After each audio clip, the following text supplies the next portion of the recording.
안녕하세요. 공병호TV의 공병호입니다. 대만은 독립국가다.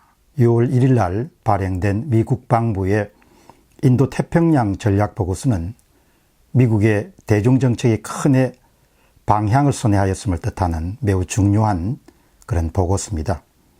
이것은 단순히 미중 무역전쟁을 조기에 진화하기 위해서 대만을 하나의 카드로 사용하는 것이 아니고 훨씬 더 근본적이고 중요한 의미를 지니고 있습니다. 따라서 이 시간에는 대만은 독립국가다라는 그것이 갖고 있는 의미와 앞으로 그것이 미치게 될 파장에 대해서 한번 살펴보도록 하겠습니다. 첫 번째 질문입니다. 대만의 독립국가 선언 어떤 의미를 갖고 있는가? 1979년도 중국과 수교 이후에 미국이 일관되게 유지해온 것은 하나의 중국입니다. 그 중국의 원칙은 40년 동안 견지되어 왔고 미국 정부의 대중 정책의 근간을 형성해 왔습니다. 중국 대륙과 홍콩, 마카오, 대만은 나뉠 수 없는 하나이며 합법적인 중국 정부는 하나라는 원칙입니다. 도널드 트럼프는 40년간 지속해온 온화한 대중 정책을 포기한다. 이것이 바로 대만은 독립국가다는 선언에 담긴 뜻입니다. 트럼프 행정 이후에도 미중 관계가 극적으로 개선되지 않는 한 트럼프 행정부가 선회한 대중정책의 근간은 흔들리지 않을 전망입니다.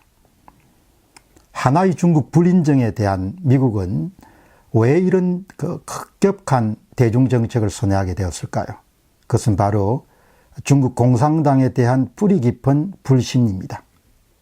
첫 번째 불신은 중국 공산당 정권은 전체주의 체제의 중심이며 두 번째 40년간 미국을 기만해왔고 셋째 미국의 국익과 가치관의 최대 위협 요소이며 넷째 패권 축으로 주변국은 물론이고 세계 평화의 위협 요소를 작용하고 있고 다섯 번째는 군국주로 중국 공산당은 전 세계를 지배하려는 야심을 갖고 있다. 이것이 바로 트럼프 대통령이 40년 만에 대중국 정책을 선회한 다섯 가지 요인입니다. 중국 공산당 정권의 무례하고 거침없는 행동과 행보를 가능한 데는 온화한 미국의 대중정책이 큰 역할을 해왔다. 이것이 바로 트럼프 대통령의 인식이기도 하고 현재 미국의 엘리트들이 갖고 있는 대중인식이기도 합니다. 지난 40년은 미국은 중국의 재건에 아주 큰 역할을 했습니다. 특히 2001년도 세계무역기구 등 중국이 WTO 세계무역기구에 편입해서 세계 자본주의의 역할을 다하게 되면은 중국도 경제력이 성장하면서 정치력도 함께 변화해 갈 것이다. 그런 낙관적인 기대를 가져왔던 것이 사실입니다.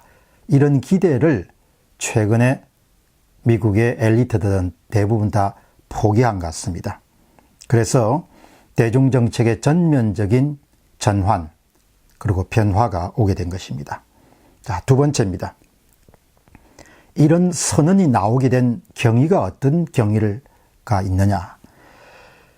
아주 오랜 역사를 갖고 있습니다. 그러니까 적극적인 그런 결정이 아니고 트럼프 대통령은 당선인 시절부터 대중정책의 문제점을 정확히 꿰뚫고 있었습니다. 트럼프는 당선 직후인 2016년 12월 3일 차이잉원 대만 총독과 직접 전화 통화를 했습니다.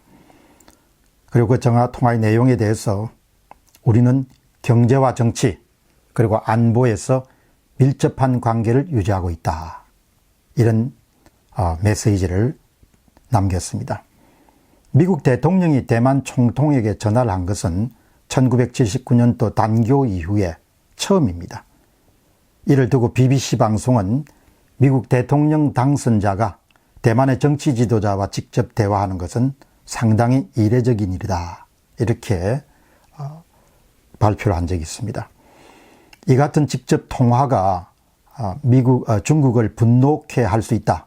이런 언론들의 비판이 나오니까 트럼프는 특유의 트위터를 이렇게 남겼습니다. 미국이 수십억 달러치의 무기를 대만에게 판매하는 것은 얼마나 흥미로운 일인가. 나는 단순히 당선 축하 전화를 한 것은 아니다. 굉장히 의미심장한 그런 메시지죠. 단순히 당선 축하를 받으려고 한 게 아니다 이야기죠. 그러니까 이미 현재 미중 무역전쟁, 또 미중 기술전쟁, 경제전쟁 이런 부분들은 이미 당선인 시절부터 준비되어 왔음을 우리가 엿볼 수가 있습니다. 이런 이제 그 당선인이 대만 총통과 전화 통화를 한 것이 이제 파장이 커지니까 오바마 정부의 대변인이 즉시 이런 메시지를 전송했습니다. 트럼프 당선자의 대화가 미국의 대중정책에서 어떤 변화를 뜻하는 것은 아니다.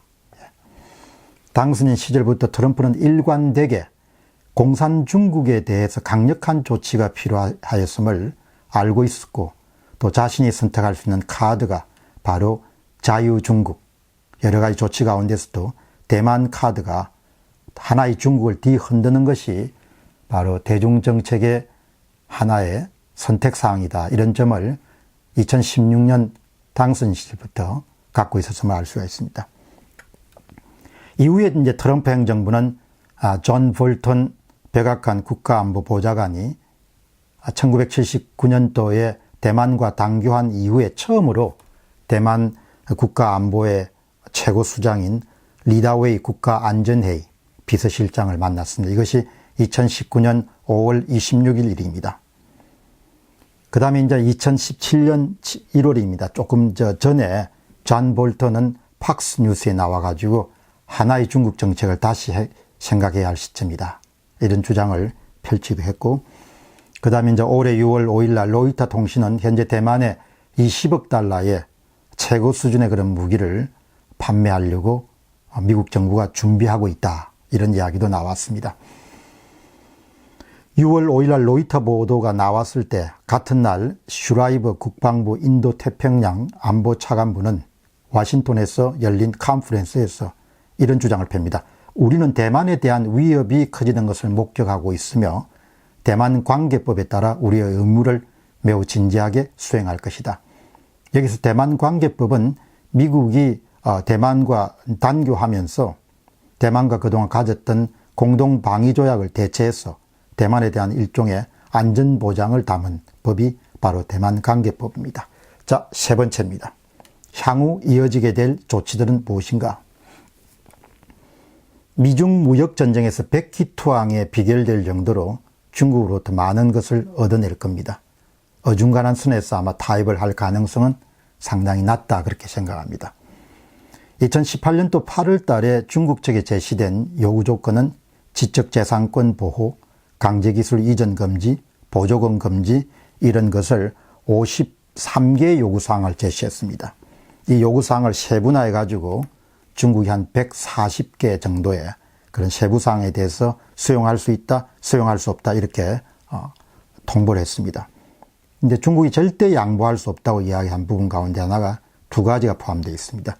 중국의 핵심 전략인 중국 제조 2025 산업정책하고 그 다음에 중국 국영기업에 대한 보조금 지급은 우리가 받아들일 수 없다. 그러니까 뭐 콩을 더 사주고 이런 것은 할 수가 있는데 이런 나라의 근간을 보호한. 그러니까 트럼프는 기본적으로 공산당이 세계 제패에 대한 야심을 갖고 있기 때문에 기술 중심의 기업을 키우는데 그 키우는 과정 가운데서 엄청난 보조금을 지불한 것이 불공정 행위라고 보는 거죠.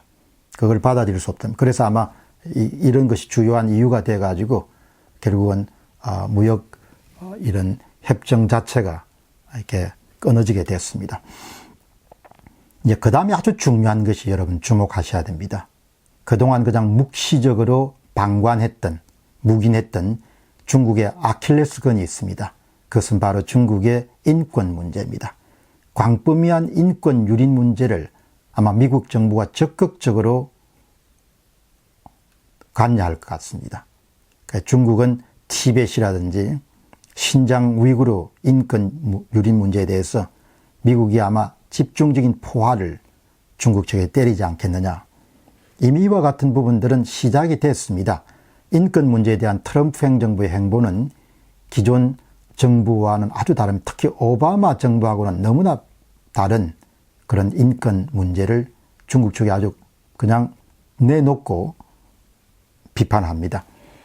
2018년도에 미 국무부가 2018년 국가별 인권 보고서를 발간했습니다.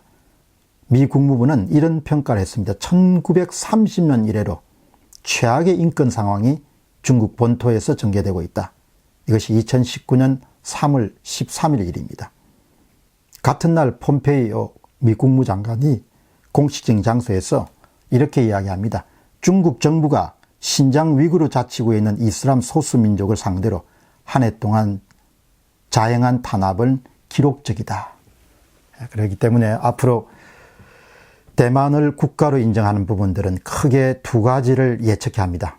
하나는 백기투항에 필적할 정도의 중국 측으로부터 많은 양보를 얻어내는 것이고, 또 다른 하나는 그동안 묵시적으로 인정되어 왔던 중국 정부의 다양한 인권 유린 사태가 앞으로 국제사회 표면 위에 뚜렷하게 떠오를 것이고, 이 문제를 적극적으로 미국이 주도해 나가는 그런 모습을 보일 것입니다.